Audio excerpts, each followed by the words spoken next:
Hello friends, good morning সবাইকে। সবাই কেমন আছো? আশা করছি সবাই ভালো আছো, সুস্থ আছো। আমরাও ভালো আছি। তোমাদের সবাইকে অনেক অনেক ভালোবাসা ও শুভেচ্ছা জানিয়ে আজকের আমার এই ভিডিওটি শুরু করছি। এখন বাজে সকাল 7:30টার মতন, আর আজকের আমি ঘুম থেকে উঠছি সকাল 7টা বাজে। উঠেই আগে ভাত বসিয়ে দিলাম, তারপর কালকে রাতে কিছু থালা বাসন ধুয়েছিলাম, ওইগুলোই এখন র্যাকের ভিতরে রেখে দিতেছি। আজকের হচ্ছে বৃহস্পতিবার, আর আজকের তোমাদের দাদাভাইয়ের অফিস বন্ধ, তো কালকে রাত্রে বলে রাখছে যে সে সকালে কোনো নাস্তা খাবে না। নাস্তা বলতে ভাত রান্না করতে বলছে সকালে, তো গরম ভাত খাবে। কালকের অনেক রাত্রে করে বাজার আনছিল, তো সব কিছু গুছাতে পারলেও এই যে হাঁচি শাকটা বেছে রাখতে পারি নাই। সেই জন্য এখন ভালোভাবে এগুলোকে একটা একটা করে বেছে নেব। আসলে শাকের ভিতরে দেখবেন পোকা থাকে, তো সেই জন্য আমি একটা একটা করেই বেছে নিতেছি। সকালে যদি কোনো শাক ভাজি করতে হয় তাহলে আমি আগের রাত্রি শাকগুলো বেছে রাখি, তো কালকের আর সেটা পারি নাই, সময় হয় নাই আর কি। তবে আজকের আর তেমন একটা সমস্যা হবে না, কারণ আজকের তো তোমাদের দাদাভাইয়ের অফিস বন্ধ আছে, তো দেরি হলেও একটু সমস্যা হবে না। শাক পরিষ্কার করার আগে আমি ইলিশ মাছের মাথা দিয়ে আলুর তরকারিটা বসিয়ে দিয়েছিলাম, তো এখন সেটা হয়ে গেছে, এখন নামিয়ে নিতেছি। তোমাদের দাদাভাইয়ের জ্বর ভালো হওয়ার পর থেকে সে এখন শুধু শাকভাজি, এই যে আলু রান্না, এগুলোই বেশি পছন্দ করে। সে এখন সবসময় বলে প্রতিদিন আমার জন্য একটা শাকভাজি করবা। যাই হোক, ওদিকে শাকগুলো বেছে নিয়ে এখন আমি শাকগুলো ভালো মতন কয়েকবার ধুয়ে নেব। বাজার থেকে যদি কোনো শাক নিয়ে আসে তাহলে শাকের ভিতরে অনেক বালু থাকে, তো সেই জন্য ভালো মতন আমি ধুয়ে নেব। যদি বালু থাকে তাহলে তো আর এই শাকগুলো খাওয়া যাবে না, মুখের মধ্যে বালু কিচকিচ করবে। সেই জন্য আমি বলে করে বেশি করে জল দিয়ে ভালো মতন এই শাকগুলো ধুয়ে নিলাম। ইলিশ মাছের ফুলকা দিয়ে শাকগুলো ভাজি করব। ইলিশ মাছের ফুলকা দিয়ে শাক ভাজি খেতে তোমাদের দাদাভাই ভীষণ পছন্দ করে। আর এই যে আমার শাক ভাজাটা হয়ে গেছে, তো এখন নামিয়ে নিতেছি। তো সকালের খাওয়া দাওয়া করে আমরা আজকে যাব একটু বিলের সাইডে। আমাদের বাসা থেকে বিলটা একদমই কাছে, তো সেই জন্য আমরা প্রায় যাই, সেখান থেকে শাক নিয়ে আসি।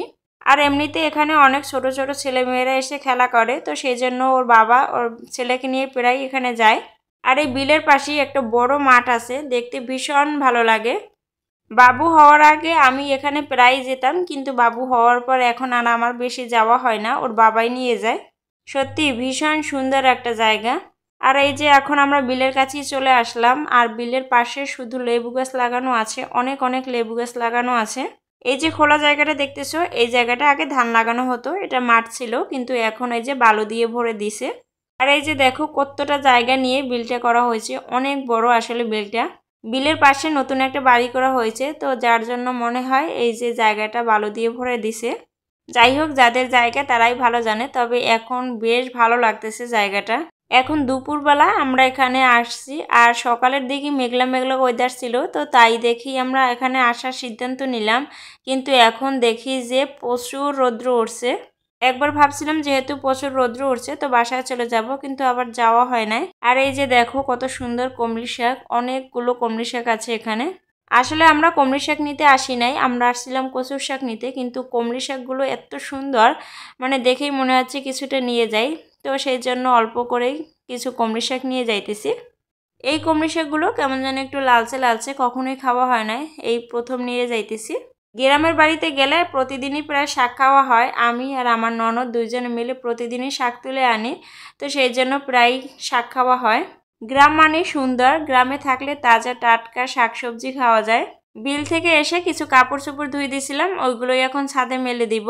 বিল থেকে আসার পর আবার বৃষ্টি শুরু হয়ে গেছে, দেখো আকাশে কি পরিমাণ মেঘ, একবার বৃষ্টি হয়েও গেছে আর হালকা হালকা বৃষ্টি পড়তেও আছে। যেহেতু অনেকগুলো কাপড় চোপড় ধুয়েছি, সেই জন্য ভাবলাম যে ছাদে গিয়ে মেলে দিয়ে আসি, বাতাসেও যেটুকু টানবে জল, তো তাতেই হবে, তারপরে বাসায় নিয়ে আবার মেলে দিব। আকাশের যে অবস্থা তাতে মনে হচ্ছে এখনই বৃষ্টি নামবে, তো আমি একটু ঝিমিয়ে ঝিমিয়ে কাপড় চোপড়গুলো মেলে দিতেছি। যাই হোক, আমাদের যে জামা কাপড়গুলো আছে ওইগুলোই দিয়ে দিলাম, তো বাবুর তো আবার নিয়ে গেলাম, ওইগুলো সিঁড়ির কাছে মেলে দিব। আর এই যে দেখো কতগুলো জামা কাপড় মেলে দিলাম, তো এদিকে বাবুরগুলো আবার সিঁড়িতে মেলে দিব। বাবুরগুলো তো ছোট, তো ওগুলো যদি বৃষ্টি নামে তাইলে নিতে দেরি হয়ে যাবে। সিঁড়ির কাছে কালকের কিছু জামা কাপড় আছে, এগুলো শুকিয়ে গেছে, তো এগুলো এখন নিয়ে যাব বাসায়, আর এখানে বাবুর জামা কাপড়গুলো মেলে দিব। যাদের সাথে ছোট একটা বাবু আছে তারাই শুধু জানে যে বৃষ্টির দিনে জামা কাপড় শুকাতে যে কতটা কষ্ট। যাই হোক, ছাদ থেকে এসে স্নান খাওয়া দাওয়া হয়ে গেছে, তো তারপরে বিকেলের দিকে আসছি, গোলা রুটি ভাজতেছি এখন। তোমাদের দাদাভাই আবার গোলা রুটি খেতে বেশ পছন্দই করে। সে নাকি ছোটোবেলা থেকেই গোলা রুটি খেতে পছন্দ করতো, আমার শাশুড়ি মায়ের কাছ থেকে শুনছি। বিকালে নাস্তা খাওয়া দাওয়ার পরে দেখি যে আমার শরীরটা হালকা হালকা ব্যথা করা শুরু করছে। আসলে দুপুরবেলা যে করা রৌদ্রে শাকগুলো তুলছি, অনেক দিন পর হঠাৎ করে প্রচণ্ড রৌদ্রে থাকার কারণে আমার জ্বর হয়ে গেছে। বিকাল থেকে জ্বর, মাথা ব্যথা, গা ব্যথা শুরু হয়ে গেছে, তো সেই জন্য আর কোনো ভিডিও করতে পারি নাই। বিল থেকে আসার পরে কেমন যেন একটু আলসেমি আলসেমি লাগতেছিল, কোনো কাজ করতে ইচ্ছে করছিল না। তো তাও আবার এই যে অনেকগুলো কাপড় চোপড় ধুইছি, স্নান করছি, তো সেই জন্য আরও বেশি সমস্যা হয়েছে। এক তো হঠাৎ করে অনেক দিন পর প্রচণ্ড রৌদ্রে ছিলাম, তো তারপরে আবার এই যে রৌদ্রে থেকে এসে কতগুলো কাপড় চোপড় ধোয়া, এই জন্য আরও ঠান্ডাটা বেশি লাগছে।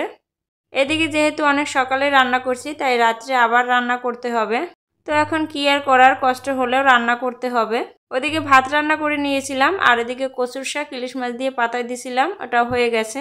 মাছটা মেখে বসিয়ে দিয়ে আমি কিছুক্ষণ শুয়েছিলাম, আবার এসে দেখতেছি এরকম করে আজকে রান্নাটা করলাম। কলা পাতায় মাছ ভাজি ছিল, তাই তেমন একটা রান্নার ঝামেলা ছিল না, শুধু মাছটা মেখে দিয়ে বসিয়ে দিয়েছি।